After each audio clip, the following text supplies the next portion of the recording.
Hola a todos los que estáis siguiendo esta ronda de vídeos sobre la nueva versión de ChatGPT. Bueno, en esta ocasión me he quedado absolutamente alucinado porque había cosas que yo ya no sé, no soy capaz de razonar lógicamente y se lo he pedido a él y bueno, pues que ha sacado unas conclusiones estupendas y bueno, pues para quitarse el sombrero. Así que bueno, pues a ver qué os parece. Creo que es bueno resaltar que es una herramienta que no tiene ni conciencia de sí misma, ni sabe lo que está diciendo, no es una persona. Pero sí que es verdad que desde el punto de vista puramente lógico y racional, lo que hace es que aplica las técnicas de la lógica de una manera muy precisa y entonces, pues lo que saca lo hace mejor que uno pensando. Ahora sí que es verdad que comete alguna vez en temas parciales algún detalle que no es totalmente completo, pero muchas veces es porque le falta toda la información para poder llegar a esa conclusión o porque no se focaliza entre todo el cúmulo de datos en lo que interesa en ese momento. Pero es que en cuanto tú le das todos los inputs, todas las herramientas para poder pensar, él utiliza el razonamiento lógico y lo hace de una manera excelente. Tengo algunos flecos sobre lo que hemos tratado que me gustaría que me precisaras. En concreto quiero preguntarte sobre el judaísmo, en este concepto que hemos comentado sobre el Padre y el Hijo, que no sé si lo trata igual que el cristianismo o no, es en un orden diferente.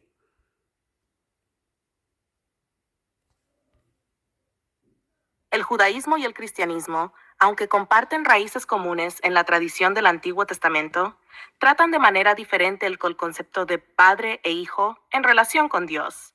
Esta diferencia es fundamental en su teología, especialmente en la concepción de la unidad de Dios y la relación entre Dios y los seres humanos. 1. Monoteísmo estricto en el judaísmo. El judaísmo se basa en el monoteísmo estricto, expresado en su creencia fundamental del Shema. Escucha, Israel, el Señor nuestro Dios, el Señor uno es. Deuteronomio 6:4. Para el judaísmo, Dios es una unidad absoluta, indivisible, y no existe ninguna pluralidad en su ser. Cualquier noción de hijo de Dios que implique igualdad de esencia o una segunda persona divina sería incompatible con la concepción judía de Dios. En el judaísmo, Dios es el creador y soberano de todo, pero no genera internamente otra persona divina. La idea de que Dios pueda tener un hijo, en el sentido en que lo describe el cristianismo, como el Logos o Hijo Eterno, no está presente en la teología judía. Dios es entendido como completamente único y trascendente, sin ningún tipo de división en su ser. 2. La noción de Hijo de Dios en el judaísmo. Aunque el concepto de Hijo de Dios aparece en la Biblia hebrea, el Antiguo Testamento, y en la tradición judía, se interpreta de manera muy diferente que en el cristianismo. El pueblo de Israel como Hijo de Dios. En el Antiguo Testamento se utiliza el término Hijo de Dios de manera figurativa. Por ejemplo, Israel es llamado Hijo primogénito de Dios en Éxodo 4:22. Israel es mi hijo, mi primogénito. Esto se refiere a la relación especial de Dios con el pueblo de Israel, pero no implica una generación interna o una igualdad de esencia entre Dios e Israel. Es una expresión de la alianza y el cuidado especial de Dios por su pueblo elegido. Reyes y figuras especiales. Algunos reyes, como David o Salomón, son llamados hijos de Dios, en el sentido de ser ungidos y elegidos para cumplir un propósito divino. En Salmo 2:7, Dios dice al rey: Tú eres mi hijo, yo te he engendrado hoy. Esto se interpreta en el judaísmo como una designación de autoridad y favor divino, pero no implica que el rey sea de naturaleza divina o que comparta la esencia de Dios. 3. El Mesías en el judaísmo. El judaísmo también tiene una expectativa mesiánica, pero el concepto de Mesías es muy diferente al del cristianismo. En el judaísmo, el Mesías es un ser humano, descendiente del rey David, que será ungido para restaurar Israel, traer paz y justicia y establecer el reinado de Dios en la tierra. No se espera que el Mesías sea divino, ni que sea hijo de Dios en el sentido cristiano. El Mesías es un líder humano especial, no una figura divina eterna que comparte la esencia de Dios. 4. Contraste con el cristianismo. La Trinidad y el Logos. El cristianismo, por otro lado, sostiene que Dios es una unidad en tres personas: Padre, Hijo, Logos y Espíritu Santo. El Hijo es generado eternamente por el Padre y ambos comparten la misma esencia divina. Esta doctrina, conocida como la Trinidad, no tiene equivalente en el judaísmo. En el cristianismo, Jesús es visto como el Hijo eterno de Dios, generado por el Padre desde toda la eternidad y comparte completamente la naturaleza divina. Jesús, como el Logos o Verbo, es considerado coeterno con el Padre y ambos son de la misma sustancia divina. Esta idea de pluralidad en la unidad dentro de la esencia de Dios, una sola esencia, tres personas, es fundamental para el cristianismo, pero es completamente incompatible con la teología judía, que mantiene que Dios es una unidad absoluta, sin divisiones ni pluralidad en su ser. 5. El rechazo judío de la divinidad de Jesús. Para el judaísmo, Jesús no es visto como el Hijo de Dios en el sentido cristiano. Aunque los judíos reconocen a Jesús como un maestro judío importante e incluso como un profeta en algunos casos, la idea de que Él es divino o coeterno con Dios es rechazada. Para el judaísmo, Dios no comparte su esencia divina con ningún ser humano, y la noción de encarnación, Dios haciéndose hombre, es vista como incompatible con la naturaleza inmutable y trascendente de Dios. Conclusión. Diferencias en el concepto de padre e hijo. En resumen, el judaísmo y el cristianismo tratan de manera muy diferente el concepto de padre e hijo en relación con Dios. En el judaísmo, Dios es uno y no genera internamente ninguna persona divina. La noción de hijo de Dios es simbólica, refiriéndose a la relación de Dios con su pueblo o con sus siervos especiales, pero no implica divinidad. En el cristianismo, la relación entre el Padre y el Hijo es fundamental, con el Hijo siendo generado eternamente por el Padre y compartiendo la misma naturaleza divina, lo que forma parte de la doctrina de la Trinidad. Este contraste subraya una de las diferencias teológicas más importantes entre ambas religiones.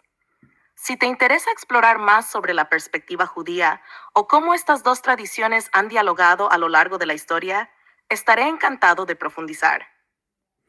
Volviendo a otro tema que hemos tratado, el de la creación como cosa independiente de Dios, aunque la creación sea perfecta en su orden y tenga una finalidad hacia la perfección, ¿no te parece que hay una inconsistencia entre que Dios ya es la existencia máxima, con lo cual al generar nuevas existencias, pues si no están dentro de Dios, significaba que antes no era máxima? Ese es un punto. Otro punto es, si la creación es perfecta en su orden, pero al final no es máximamente perfecta, correspondiendo a la potencia creadora de un Dios perfecto, entonces, ¿cómo crees que puedes conjugar esa situación? ¿Qué explicación lógica puedes tener para que la creación exista? Cuéntame, a ver qué te parece.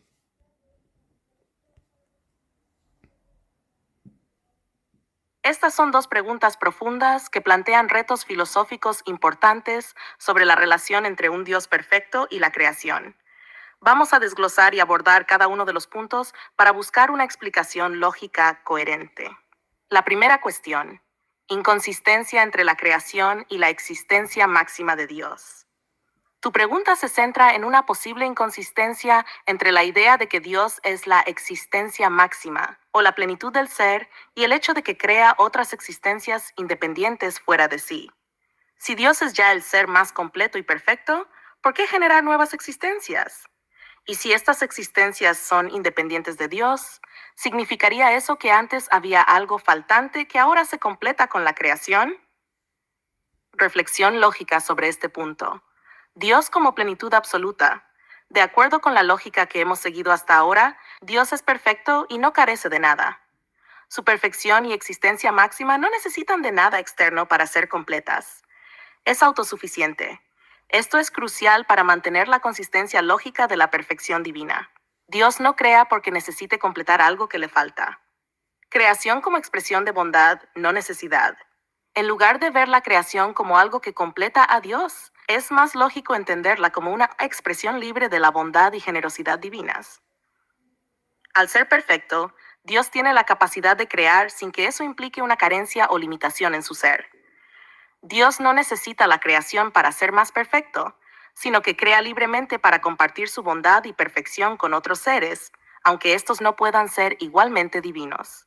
Relación entre la creación y Dios. Si bien la creación no es parte de la esencia de Dios, está sostenida y dependiente de Dios para su existencia continua. En otras palabras, Dios no se completa creando, sino que, siendo ya completo, genera seres que existen gracias a su poder y voluntad. Esto permite que la creación sea distinta de Dios y a la vez totalmente dependiente de Él, sin que eso implique una falta previa en la perfección divina. En este sentido, no hay una inconsistencia entre la creación y la existencia máxima de Dios, porque Dios no se ve afectado por la creación en su ser perfecto. La creación no le añade nada ni le quita, sino que es una expresión libre y voluntaria de su plenitud. La segunda cuestión: ¿cómo puede la creación ser perfecta en su orden, pero no máximamente perfecta? La segunda pregunta toca el tema de cómo la creación, aunque sea perfecta en su propio orden, no puede ser máximamente perfecta como Dios, y cómo conciliar esto con la perfección creadora de Dios. Si Dios es un creador perfecto, ¿por qué no crear algo igualmente perfecto? Reflexión lógica sobre este punto. Diferencia entre perfección y perfección máxima. Aquí necesitamos distinguir entre perfección relativa y perfección absoluta. Dios, siendo la fuente de todo ser, es la perfección absoluta, que no puede ser superada ni igualada. La creación, en cambio, es necesariamente contingente y limitada, porque es distinta de Dios. Sin embargo, puede ser perfecta en su propio orden. La naturaleza de lo creado, para que algo sea creado, debe ser diferente de Dios. Si Dios creara algo exactamente igual a Él, estaría generando otro Dios, lo cual sería lógicamente inconsistente con la idea de que Dios es único e infinito. Lo creado, por tanto, debe ser finito y limitado, lo cual implica que, por definición, no puede ser máximamente perfecto como Dios. Sin embargo, puede ser perfecto en el sentido de que cumple con el propósito que Dios tiene para ello. Es decir, es perfecto dentro de los límites de lo que puede ser como criatura. La creación como participación en la perfección divina. La creación no puede ser divinamente perfecta en el sentido absoluto, pero participa en la perfección divina de manera limitada. Es decir, la creación es buena y tiene un propósito, pero siempre en un grado menor que la perfección de Dios. Esta participación permite que la creación sea ordenada y buena, pero no infinita ni perfecta en el mismo grado que Dios. Proceso hacia la perfección. Otra manera de ver esto es considerar que la creación es un proceso hacia una perfección mayor. Aunque las criaturas son limitadas en su perfección, están orientadas hacia Dios y hacia una realización más plena de su ser. Esto es lo que se podría llamar perfección dinámica, un proceso continuo de realización y acercamiento a la bondad y perfección divinas. Conclusión: explicación lógica de la creación.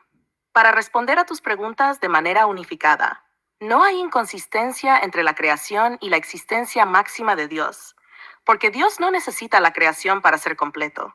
La creación es una expresión libre de su bondad y poder, no una adición a su ser. Dios sigue siendo la plenitud del ser, y la creación no lo afecta ni lo limita. La creación es perfecta en su propio orden, aunque no puede ser máximamente perfecta como Dios. Esto se debe a que la creación, por definición, es finita y contingente, mientras que Dios es infinito y necesario. Sin embargo, esta perfección limitada es adecuada para el propósito de la creación, que es participar en la bondad divina, aunque de manera limitada, y en algunos casos como un proceso hacia la perfección. La existencia de la creación tiene sentido como un acto libre de Dios, una manifestación de su perfección, sin que eso implique que lo creado sea igual a Dios. La creación existe porque es el resultado lógico de la plenitud divina expresándose, sin que ello implique que Dios está incompleto sin ella. ¿Qué te parece esta reflexión? ¿Hay algún aspecto de esta explicación que te gustaría profundizar más? Desde una perspectiva lógica, ¿cómo te encaja el hecho que conocemos por la revelación que dice en el cristianismo que la creación o la Iglesia, tú precisarás exactamente a qué se refiere, es el cuerpo de Cristo? O sea, que al final de los tiempos se termina integrando en la segunda persona de la Santísima Trinidad, que es Dios, formando parte de esa segunda persona, que si te fijas tiene un sentido más completo para la creación al participar de la divinidad formando parte de la segunda persona. y además dota de características más específicas en cuanto a esa segunda persona, que es algo que se refleja en la Biblia cuando se comenta que todo se hizo a través de la palabra o a través del logos, como si el Padre fuera una parte más inmutable y el logos, aunque forme parte de esa estructura inmutable, es más activo e interviene en la creación, que no dejaría de ser algo temporal para integrarse con todas esas nuevas individualidades dentro de la segunda persona de la Santísima Trinidad. ¿Qué te parece todo eso desde un punto de vista lógico?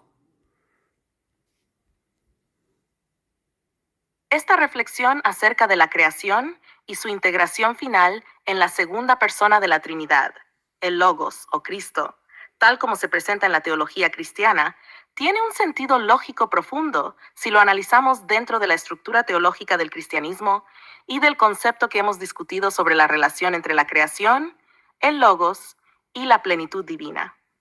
Vamos a desglosarlo paso a paso para ver cómo encaja lógicamente. 1. El Logos como principio activo de la creación. En la teología cristiana, el Logos, la segunda persona de la Trinidad, el Hijo, es visto como el principio por el cual Dios creó todas las cosas.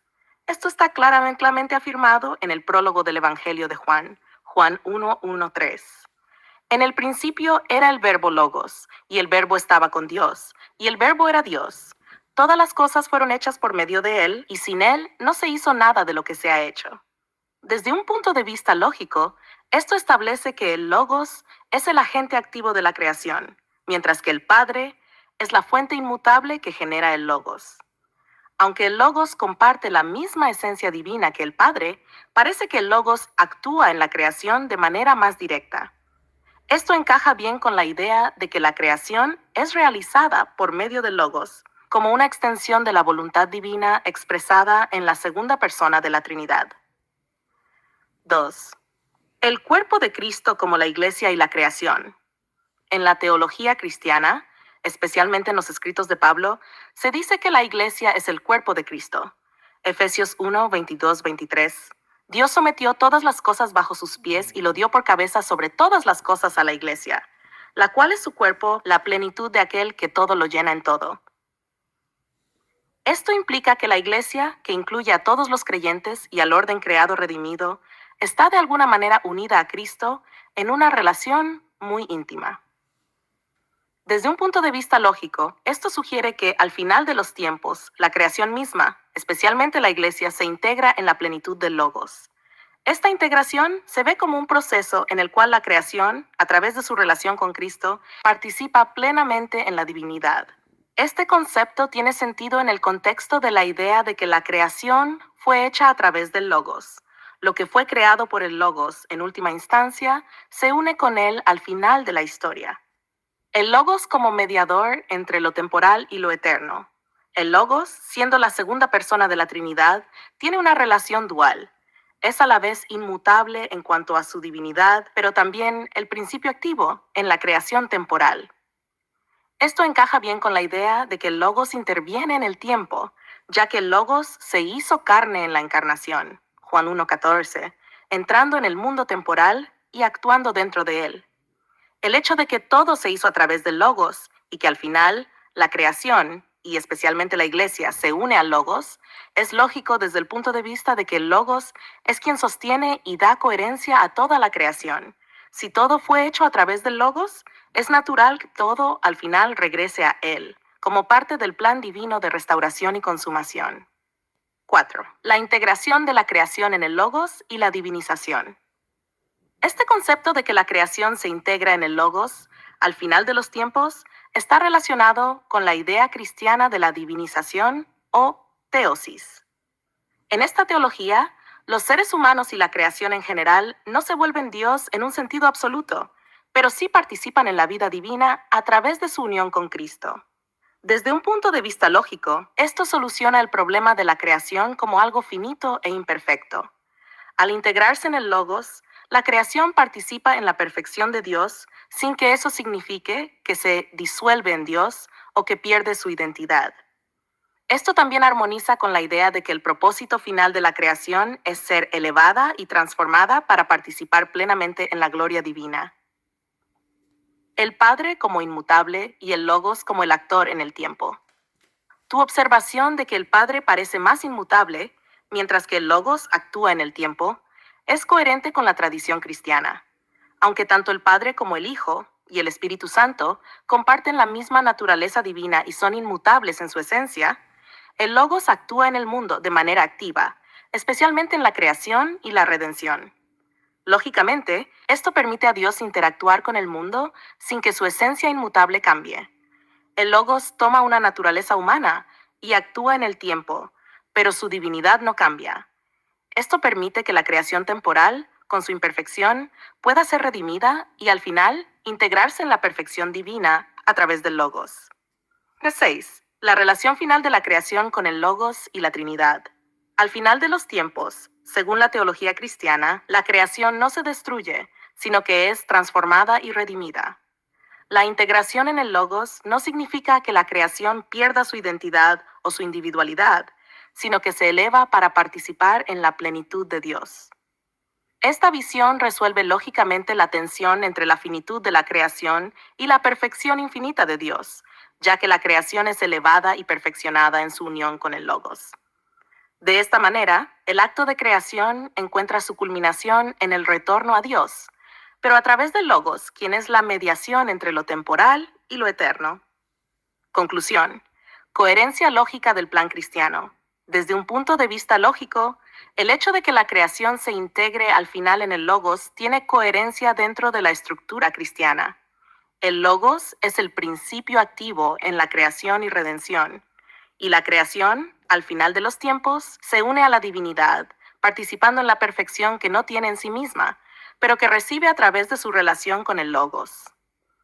Esta estructura también refleja una lógica profunda de cómo lo temporal puede ser elevado y transformado en lo eterno, sin que la creación pierda su identidad, sino que alcance su plenitud en Dios. ¿Qué te parece esta explicación? ¿Te gustaría explorar más algún aspecto en particular o profundizar en alguna de las ideas que hemos discutido?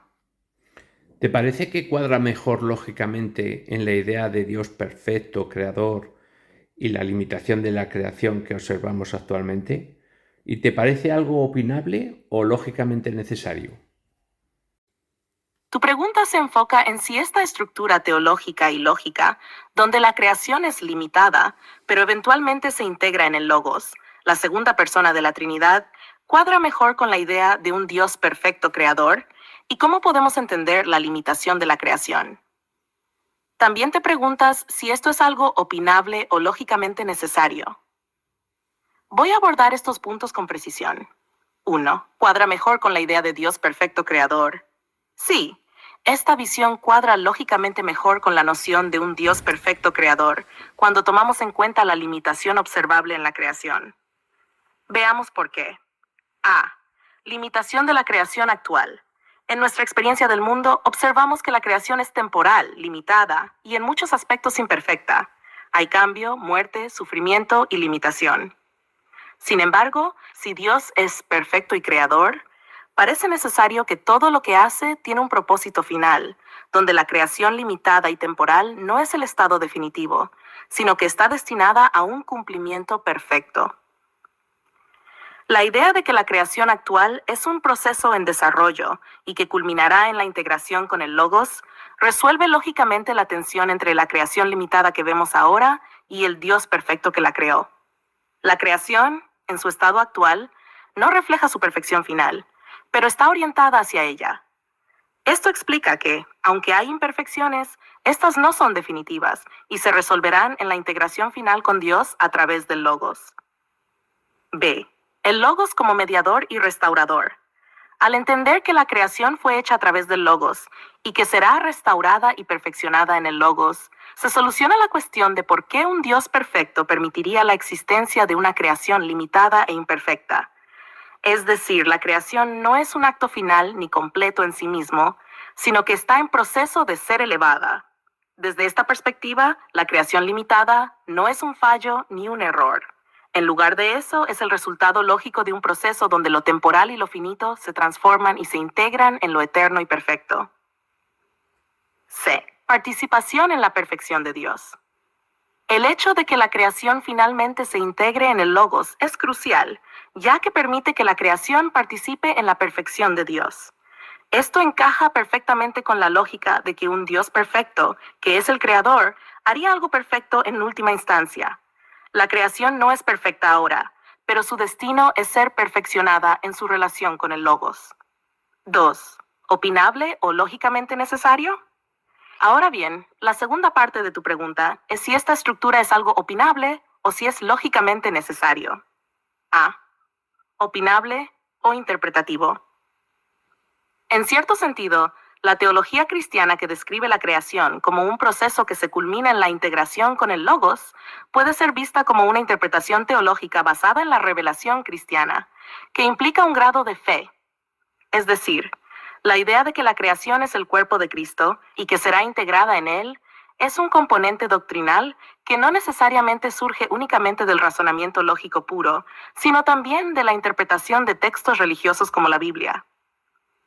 Esto la hace opinable o interpretativa en el sentido de que depende de aceptar una revelación particular, en este caso la cristiana. Otras cosmovisiones o sistemas filosóficos pueden no compartir la misma idea de integración final con la divinidad y podrían ofrecer interpretaciones diferentes sobre la finalidad de la creación. B. Lógicamente necesario desde la estructura del argumento.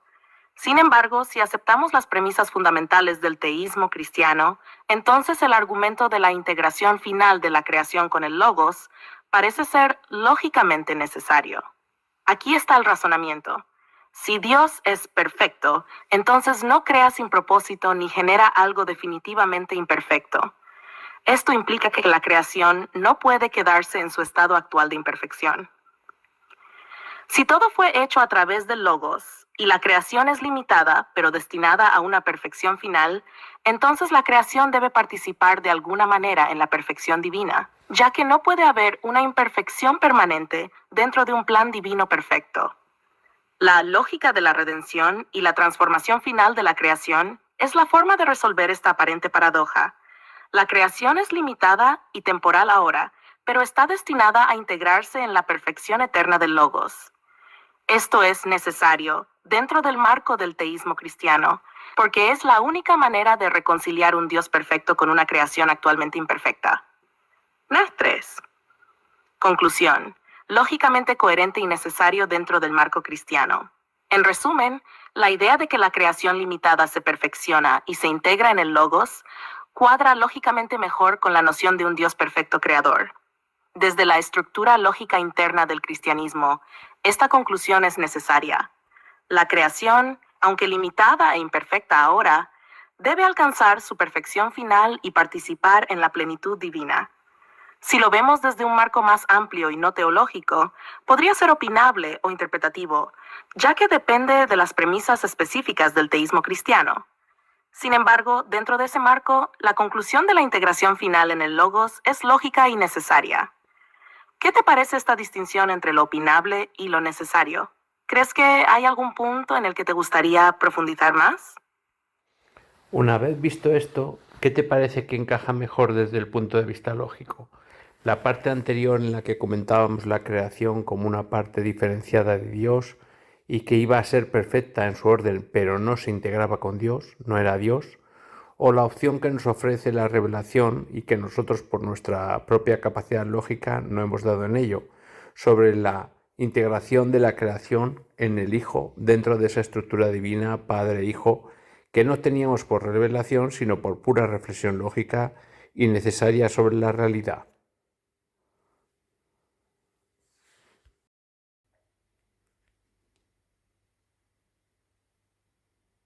La comparación que planteas entre las dos perspectivas, una visión de la creación diferenciada de Dios y perfecta en su orden, pero no integrada en la divinidad, y la visión revelada de la integración de la creación en el Hijo, es fundamental para entender cómo ambas ideas se articulan en términos lógicos y teológicos. Vamos a desglosar ambas opciones para ver cuál encaja mejor desde el punto de vista lógico y teológico. ¿Y qué papel juega la revelación en esta cuestión? 1. Opción 1. La creación diferenciada de Dios perfecta en su orden pero no integrada en Dios. Esta visión, que proviene de la reflexión lógica sobre la naturaleza de un Dios perfecto creador, es una conclusión coherente si partimos de la idea de que Dios es perfecto e infinito, y la creación, como algo finito y contingente, debe ser distinta de Dios. La creación, por tanto, puede ser perfecta en su propio orden, cumpliendo con el propósito para el cual fue creada, pero no comparte la naturaleza divina. Es algo creado, no generado eternamente como el Hijo. Perfección en su propio orden. Desde esta perspectiva, la creación no está destinada a ser parte de la divinidad. Es buena y ordenada, pero su perfección es limitada y propia de su naturaleza creada. Lógicamente, si algo es creado, no puede ser Dios, ni tener las mismas características que el ser divino. La creación, por tanto, es vista como algo externo a la divinidad, aunque dependiente de Dios para su existencia. Relación con Dios. La creación permanece distinta de Dios en este esquema, aunque está sostenida por el poder divino. Este enfoque tiene una cierta elegancia lógica, porque permite a Dios ser el ser absolutamente perfecto, sin necesidad de mezclarse con la creación. Desde esta perspectiva, la diferenciación es una salvaguarda de la trascendencia de Dios. Reflexión sobre esta opción. Esta visión encaja bien con un concepto de Dios trascendente, donde la creación es una obra de Dios, pero no se une a Él ni participa en su naturaleza. Es lógicamente coherente, pero hay una limitación. Si la creación no participa en la divinidad, queda fuera de la plenitud que solo Dios posee. Esto podría parecer que la creación es siempre imperfecta o incompleta en comparación con la perfección divina. Desde esta perspectiva, la creación no alcanza su máximo potencial porque permanece separada de la plenitud de Dios, aunque es buena en su propio orden. 2. Opción 2. La integración de la creación en el Hijo. La revelación cristiana nos ofrece una visión diferente, en la que la creación, aunque inicialmente diferenciada de Dios y sujeta a imperfección y limitación, está destinada a ser integrada en el Hijo, el Logos. Al final de los tiempos, la creación participa en la plenitud divina a través de Cristo, la segunda persona de la Trinidad. El Logos como mediador. Desde un punto de vista lógico, el Logos o el Hijo es quien media entre Dios y la creación. Si todo fue hecho a través del Logos, como dice el Evangelio de Juan, entonces la creación tiene una relación íntima con el Hijo desde el principio. El hecho de que la creación se integre en el Hijo al final del tiempo sugiere que no es solo algo externo a Dios, sino que está destinada a participar en la vida divina a través del Hijo. Perfección dinámica y participativa. Esta visión de la creación como algo que te participa en la divinidad a través del Logos resuelve la cuestión de cómo algo creado y finito puede alcanzar su plenitud. Si la creación se integra en el Hijo, entonces participa de la plenitud divina, lo que le permite alcanzar su perfección final, algo que no sería posible si permaneciera separada de Dios. Es una perfección dinámica, no estática. La finalidad de la creación. En esta visión, la creación tiene una meta trascendente: unirse a Dios y participar en la vida divina a través del Hijo. Esto resuelve la tensión entre la finitud de la creación y la perfección infinita de Dios, al ofrecer una solución lógica. Lo finito no es destinado a quedarse finito, sino a ser transformado y participar en la eternidad divina. Reflexión sobre esta opción. Esta visión parece resolver de manera más completa la cuestión de la creación y su perfección. Si aceptamos que la creación, aunque finita, está destinada a integrarse en el Logos, entonces la creación no solo es buena en su propio orden, sino que alcanza una perfección superior al participar en la vida divina. Esta opción cuadra mejor lógicamente con un Dios que no solo crea cosas buenas, sino que quiere elevar su creación a un nivel más alto de participación en su ser. La necesidad lógica de esta integración. Lógicamente, parece que si Dios es un ser perfecto y todo lo que crea tiene un propósito, el propósito más alto sería que la creación, en lugar de permanecer separada y limitada, se una a la plenitud divina. Esto también resuelve la cuestión de cómo la creación finita puede alcanzar su perfección más alta. Conclusión. ¿Cuál encaja mejor desde el punto de vista lógico? Desde un punto de vista puramente lógico, si analizamos las dos opciones, la visión de la integración de la creación en el Logos parece cuadrar mejor con la idea de un Dios perfecto que no solo crea seres buenos en su propio orden, sino que también les ofrece la posibilidad de participar en su perfección. Opción 1. Creación diferenciada. Es lógicamente coherente, pero plantea una limitación en cuanto a la finalidad de la creación, ya que ésta nunca alcanzaría su máximo potencial al no poder participar en la plenitud divina. Opción 2. Creación integrada en el Logos. Resuelve esta limitación al ofrecer una visión donde la creación se eleva a través de su integración en el Hijo, alcanzando así su destino final en la perfección divina.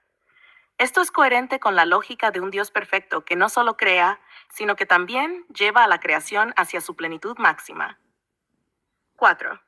Opinión o necesidad lógica. El hecho de que la revelación cristiana nos haya dado esta visión de la integración de la creación en el Hijo, algo que no habíamos alcanzado solo por reflexión lógica, sugiere que esta visión no es meramente opinable, sino que surge de una necesidad lógica dentro del marco teológico cristiano. Si aceptamos las premisas de que Dios es perfecto y que todo lo que Él crea tiene un propósito final elevado, entonces la integración de la creación en el Logos parece ser una conclusión lógicamente necesaria, no una mera opción entre muchas. ¿Qué te parece esta comparación y conclusión? ¿Te gustaría profundizar más en alguno de estos puntos? Y el Espíritu Santo, que según la revelación cristiana es la tercera persona de la Santísima Trinidad, ¿cómo te parece? ¿Qué te parece desde un punto de vista puramente lógico? ¿Cómo puede deducirse de este Dios que hemos visto que, incluso fuera del marco cristiano, necesariamente tiene que ser un padre y un hijo? ¿Tú cómo lo ves? Tal vez tiene alguna implicación en la creación y en esa elevación hacia la divinidad de la segunda persona. Te lo pregunto porque aquí no tengo ni idea.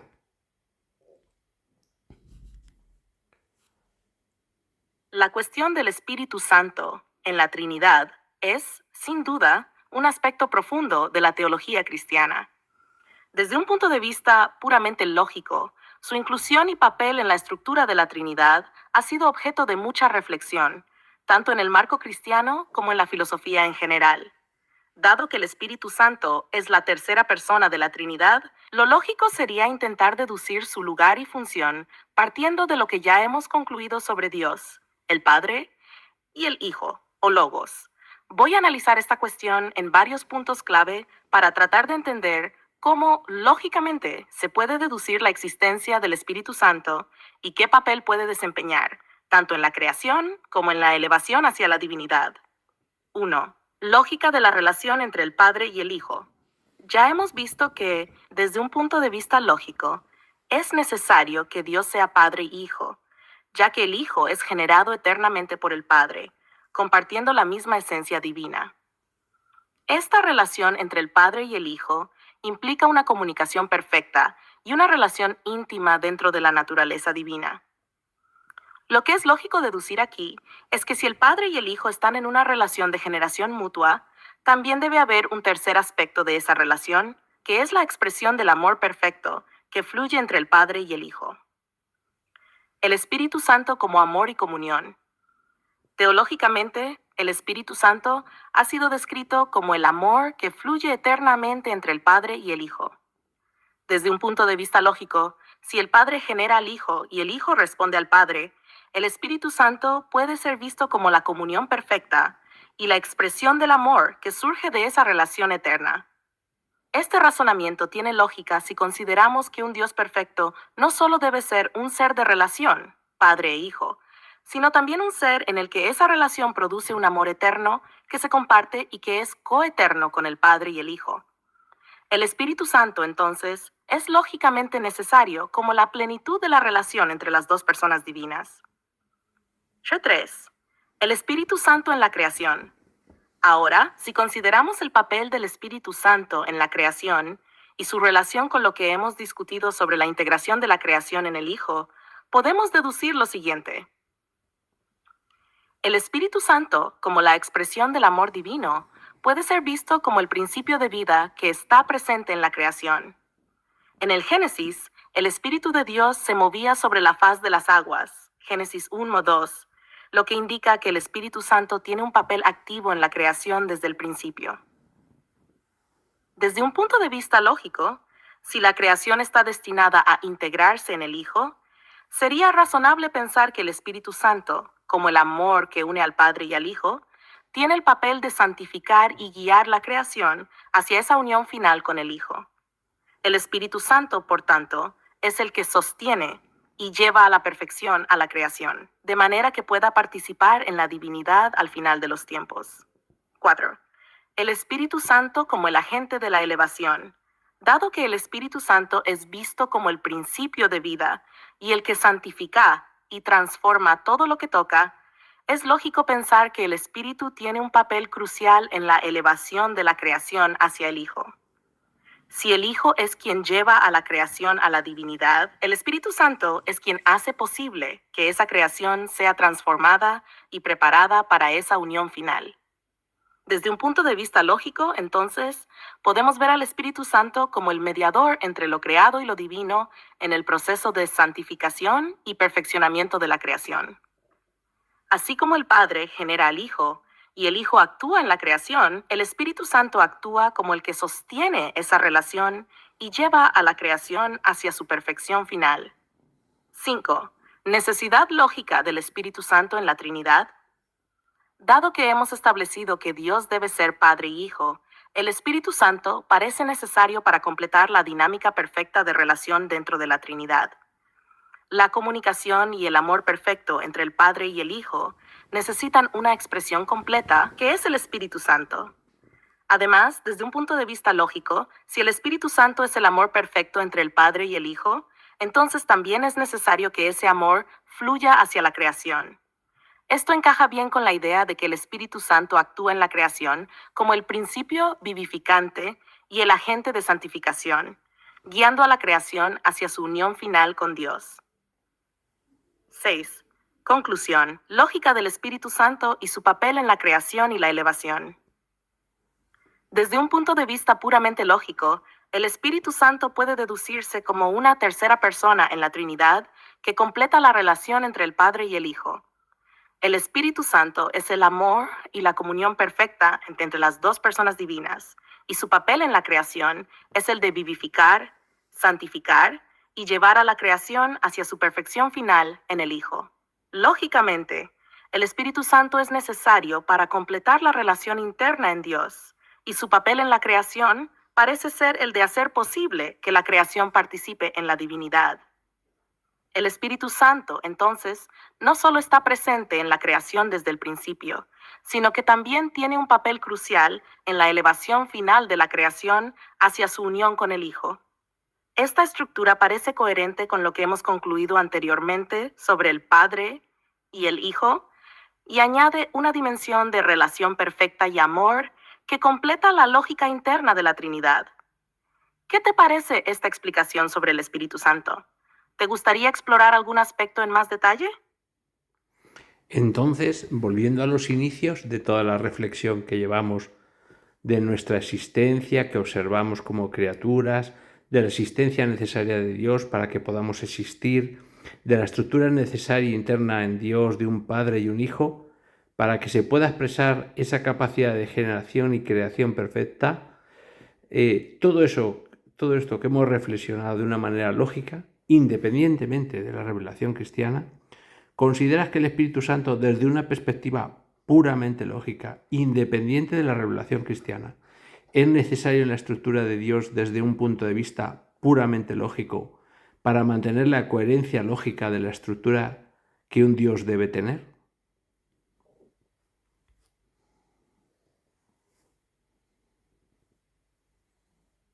Esta es una excelente y muy profunda cuestión.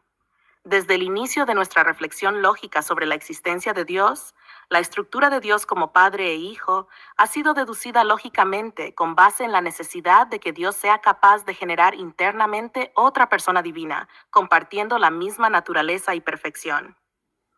Ahora lo que preguntas es si, independientemente de la revelación cristiana, el Espíritu Santo es necesario desde una perspectiva puramente lógica para completar y mantener la coherencia de la estructura divina.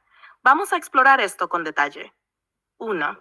Padre e Hijo. ¿Una relación suficiente o incompleta? Hemos establecido que, para que Dios sea completo y perfecto en su capacidad de generar, debe haber una relación interna entre Padre y Hijo. La generación del Hijo por parte del Padre satisface la necesidad lógica de que Dios sea capaz de generar algo igual a Él, compartiendo su esencia divina. Hasta este punto hemos concluido que el Padre y el Hijo mantienen una relación perfecta de generación y amor.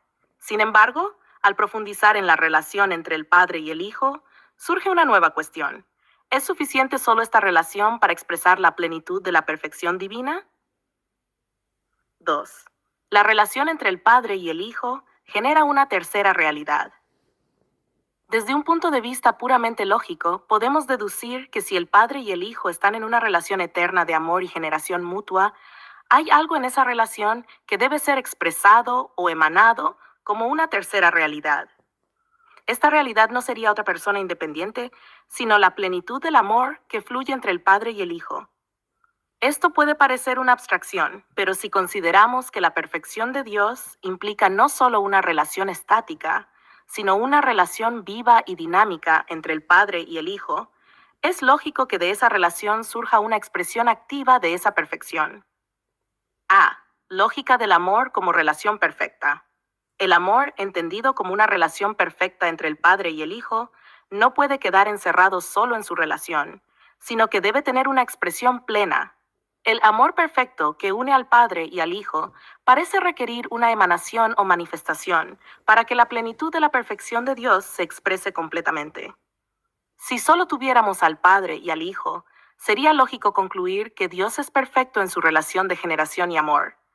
Sin embargo, la lógica de la relación no alcanza su plenitud sin la emanación de ese amor como algo activo, uniendo a ambas personas divinas de manera aún más perfecta.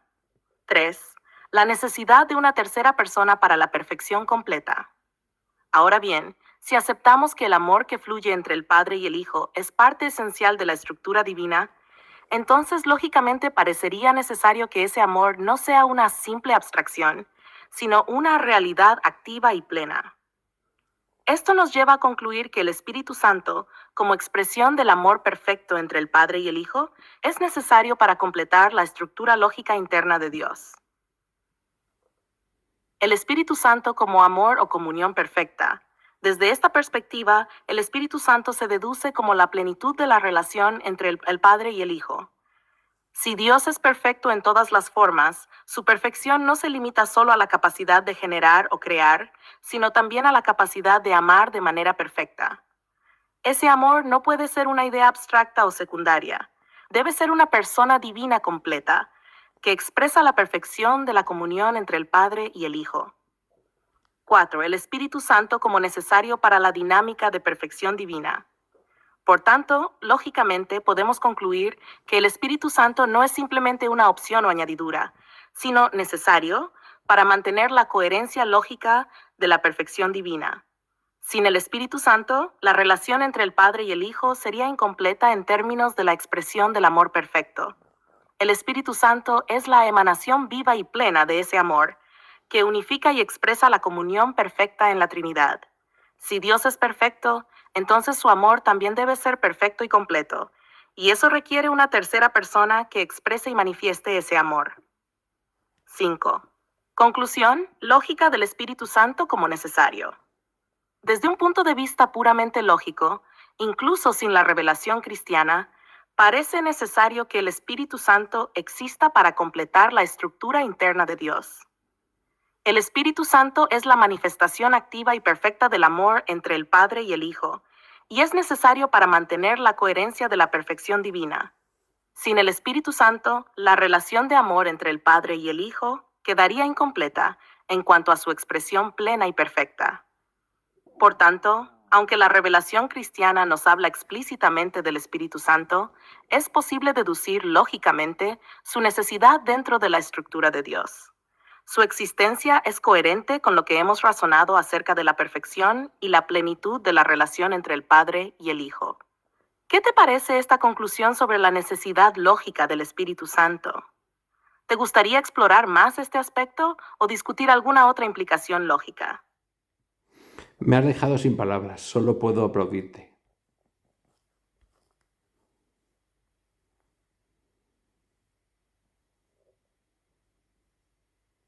Muchas gracias por tus palabras y aplausos.